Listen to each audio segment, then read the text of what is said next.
मेरा नाम मनोज कुमार गुप्ता है, सुरती शिष्य। मैं कक्षा 7 में पढ़ता हूँ। मेरे विद्यालय का नाम यूपीएस घोसियाल बलरामपुर है।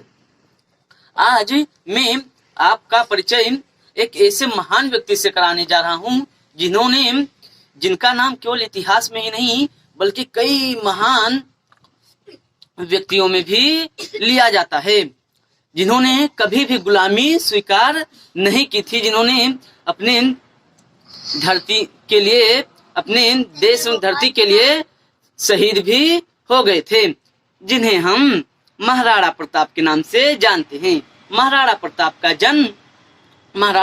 का जन्म 19 जनवरी 1540 ईस्वी को राजस्थान राज्य के मेवाड़ कुंभलगढ़ किले में हुआ था। इनका जन्म राजपूत परिवार में हुआ था। इनके पिता का नाम राणा उदय सिंह और माता का नाम जयवंता बाई था। ये बचपन से ही बहुत ही ज्यादा साहसी थे। इनका भाला और जो इनकी युद्ध कला थी, इन्हें लोग देखकर ही आश्चर्यचकित में पड़ जाते कि ऐसा कौन सा वीर है जो इतना हर चीज में, युद्ध कला में इतना ही ज्यादा निपुण है। राणा उदय सिंह उस समय मेवाड़ के राजा थे। वे अपने पुत्र को भी युद्ध कौशल में जितना निपुण बनाना चाहते थे, उससे कहीं अधिक ज्यादा निपुण महाराणा प्रताप हो गया था। जब महाराणा प्रताप 36 साल के ही थे कि हल्दी घाटी का युद्ध हुआ था। उस समय महाराणा प्रताप लगभग 36 साल के थे।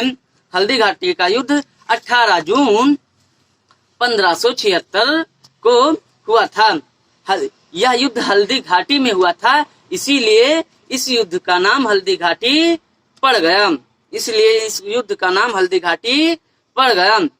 इस युद्ध में अकबर के पास, मुगलों के पास 85,000 सेना थी और महाराणा प्रताप के पास केवल 20,000 ही सेना थी।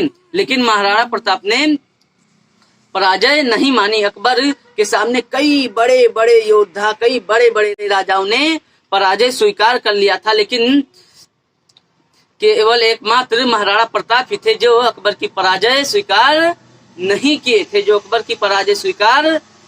थे। महाराणा प्रताप,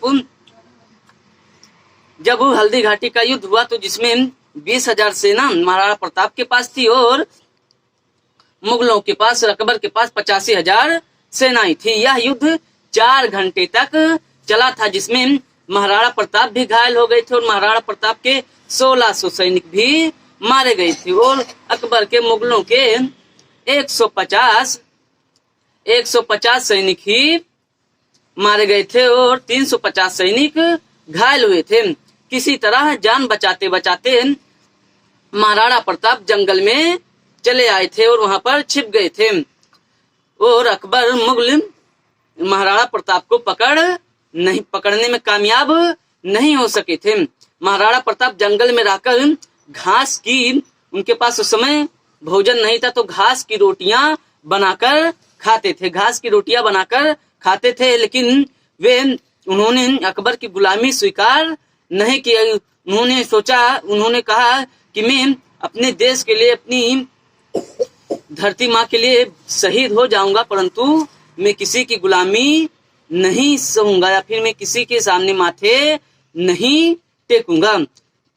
दुर्भाग्य की बात यह है कि उस समय यह नहीं पता चल सका कि किसकी हार हुई, किसकी जीत हुई, क्योंकि उस समय उस हल्दी घाटी युद्ध में ना महाराणा प्रताप हारे थे और ना ही अकबर, ना महाराणा प्रताप की हार हुई थी, ना ही अकबर की जीत हुई थी।